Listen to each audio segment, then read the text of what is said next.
What's up, Laker fans? In order to tell the story of how DeMarcus Cousins can fit in with the Lakers this season, we first need to take a look back to see the player that he was before his Achilles injury. This is some of the most fun I've ever had watching tape on a player because of Boogie's unbelievable strength. Boogie would seal opponents deep in the post by getting his backside into their legs to limit their mobility and his elbows up to keep them behind him. That effectively sealed them on his back, making for an easy finish at the rim. It's one thing to have size, but it's another to know how to use it. He does a lot of his work establishing position in the post with his shoulders and forearms. Here, he completely buries Paul Millsap under the rim with a series of shoulder bumps and contact with his waist.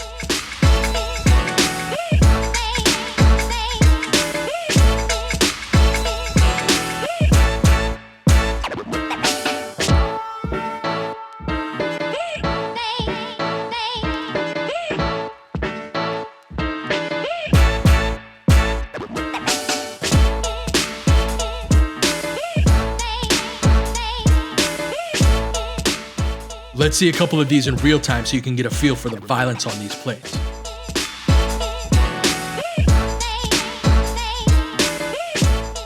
Defenders are taught to hit back with their waist when the offensive player initiates contact with them in the post, especially when they're weaker than the man that they're guarding. Boogie takes advantage of this by spinning off of the contact after delivering the shoulder bump, which works because the defender's weight is leaning forward.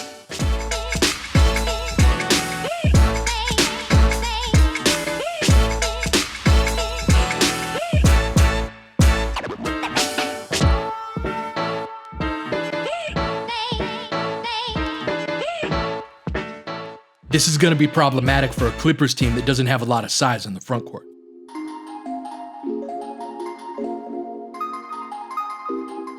But that physicality can come with a price in the form of offensive fouls. You usually can't bump a guy 3 straight times or else he's going to sell the contact and get the call.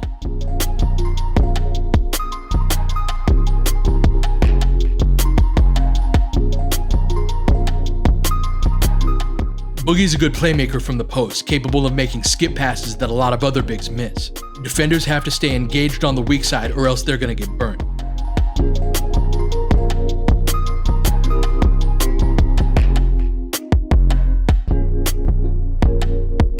Here he reads a pin screen by AD.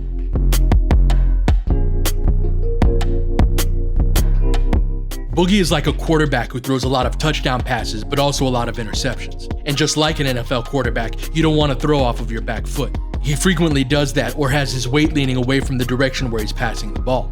That leaves many of his passes short and those can get intercepted. These live ball turnovers will kill you because they often lead to uncontested layups on the other end. He also spots cutters well and is usually patient when handling double teams.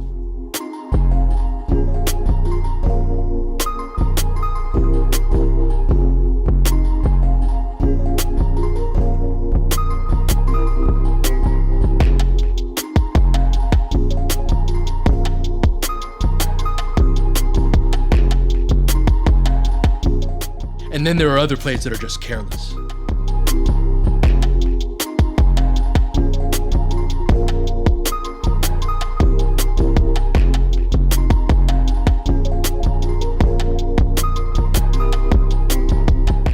Boogie is a bully on the offensive glass as well, where he can put his forearm in the middle of his opponent's back and just walk them underneath the basket.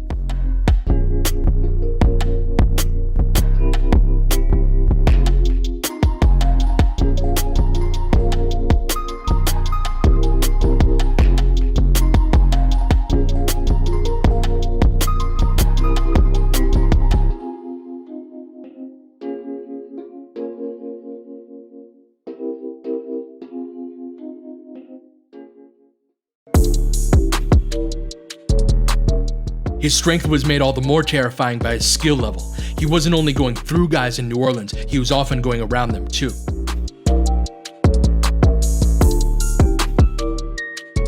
He incorporated his physicality into his drives, where he again used his shoulders and forearms to create space. This play ends with the bottom of Jusuf Nurkic's shoes pointing toward the sky. Let's take a look at this from a different angle.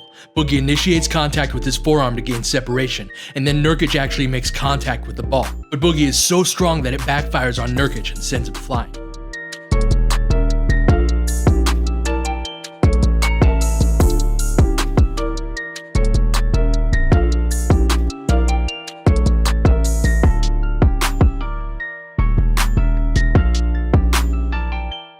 but he's often out of control on these drives. He gets his head too far in front of his feet, so he's off balance, and his eyes are down so he doesn't see help defenders. He frequently misses drive and kick opportunities because of this.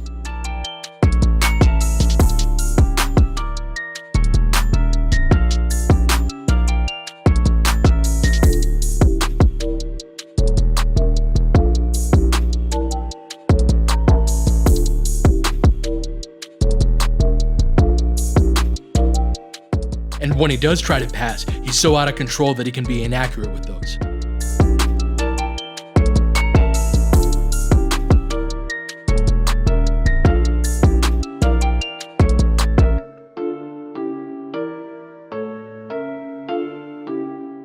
Or he'll just run people over. All of it traces back to that same root cause of him being off balance.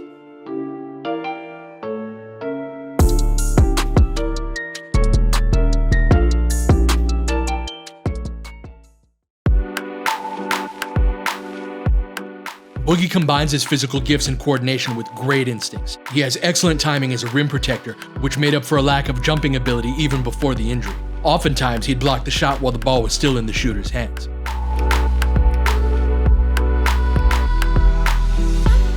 And he has great anticipation, which leads him to jump passing lanes. He has quick hands as well, and that combination led him to being the only player in the NBA that season to be in the top 15 in both block shots and steals.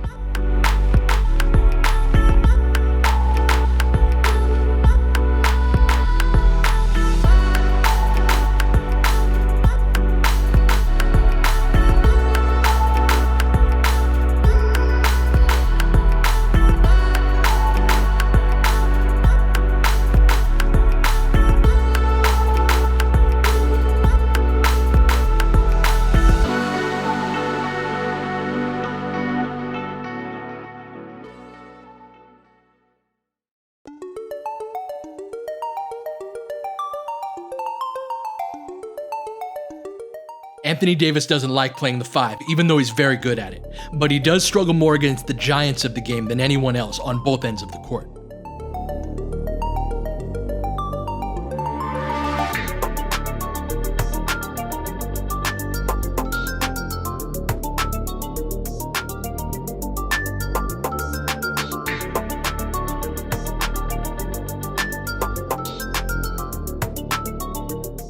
Boogie's presence creates mismatches for AD at the 4, where many defenders simply don't have the size to deal with him in an era where teams usually have just one big on the court.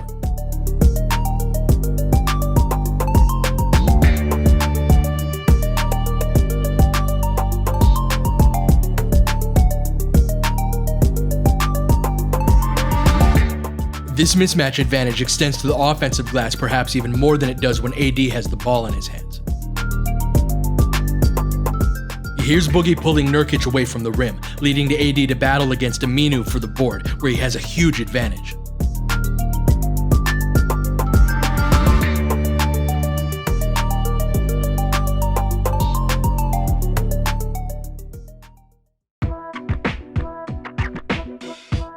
I can't emphasize this enough. Boogie needs to be able to shoot the ball at a reasonable level of efficiency in order for the Lakers to get the most out of having him and AD on the floor at the same time. He shot 35% from 3 on 6 attempts per game with the Pelicans, and the Lakers are going to need him to do that again rather than the 27% that he shot with Golden State. If Boogie's able to do that, the Lakers will have a great deal of versatility, capable of not only overwhelming teams with their physicality on the inside, but by spacing the floor and providing driving lanes for LeBron.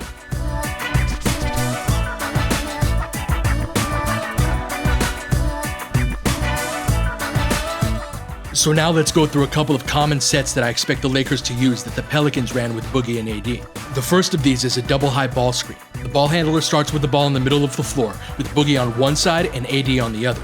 The ball handler can choose to go in either direction where he'll receive a ball screen. But here's something interesting that I found while watching tape. Regardless of what direction the ball handler went in, AD would roll to the basket and Boogie would pop out behind the three-point line. That's how they did it nearly every time.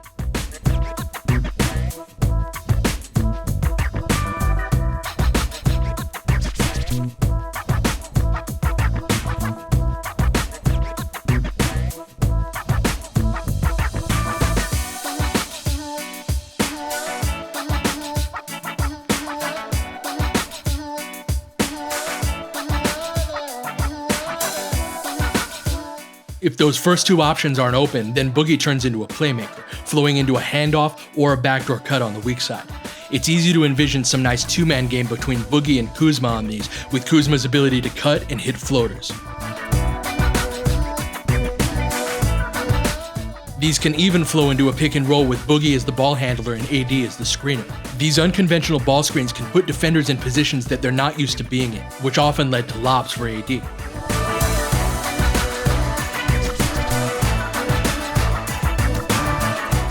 But again, Boogie can be his own worst enemy. A lot of times he was overeager to make this lob read, trying to force it when it wasn't there.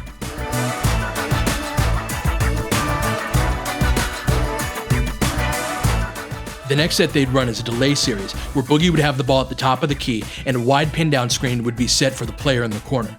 Boogie's very good at determining where this pass should go.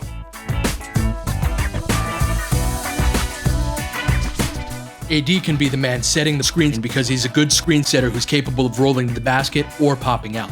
I went deeper into AD's role on these plays in my last video, if you're interested in learning about wide pin downs and how AD can thrive in them. Elbow series takes advantage of Boogie's playmaking in a similar way to delays. I envision LeBron making this entry pass and then burying his man under the rim with a post seal, which he does with regularity.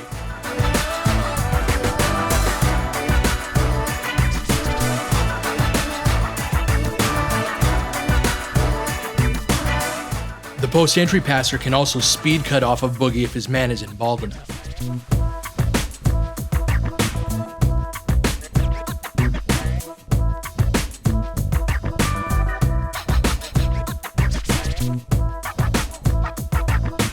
The Pelicans would run some nice flare screen action out of these sets as well.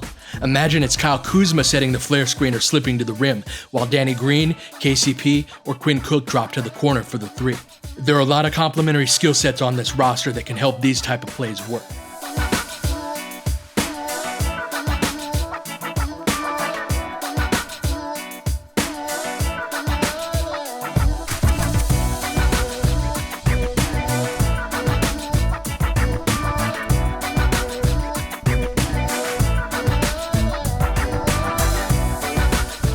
Elbow series often flows into a handoff if the initial reads aren't open, and Boogie will just crush guys on these screens if his teammate runs off of the screen tight. And he didn't get called for as many illegal screens as you might expect.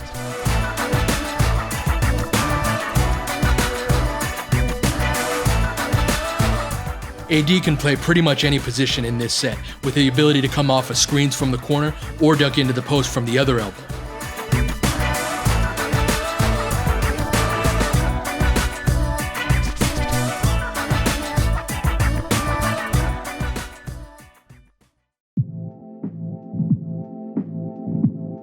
Boogie and AD are fun in transition, and they play very well off of each other. As we'll see in the next segment, Boogie is often on the interior while AD defends on the perimeter. So Boogie often gets defensive rebounds while AD leaks out. These lead to a lot of touchdown passes.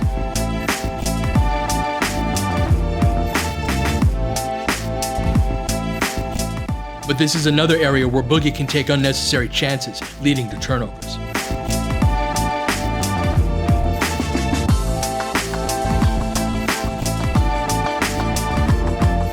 He can also grab and go, pushing the ball himself and making plays on the break and in semi-transition.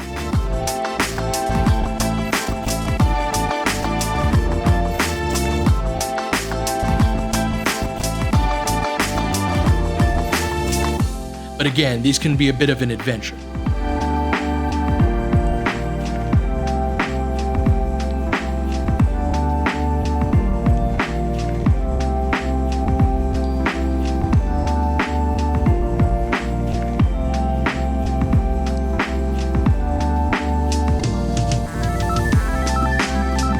My favorite role for Boogie in transition was as a trailer, where he was good at stepping into his threes or attacking the rim before the defense is set.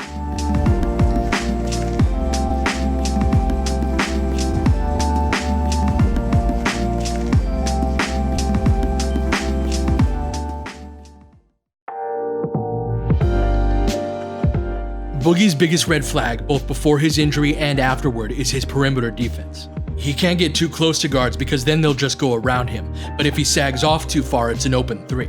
The Western Conference has a lot of guards like Steph Curry, James Harden, Damian Lillard, and others who can hit these pull-up threes, so even though this is just one aspect of Boogie's game, it's a critical weakness. It's likely that there will be times where the Lakers can't keep him on the court as a result.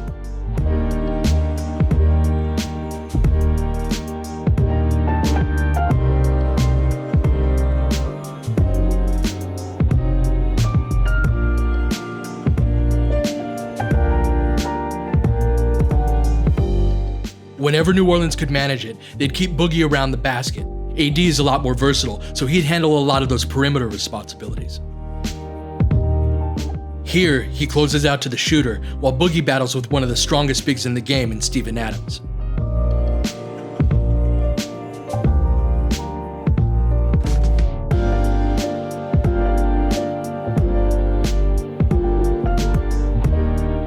I'm going to do a longer video specifically on Anthony Davis's defense, but his agility on the perimeter allows him to stick with guards on switches and defend the pick and roll more aggressively.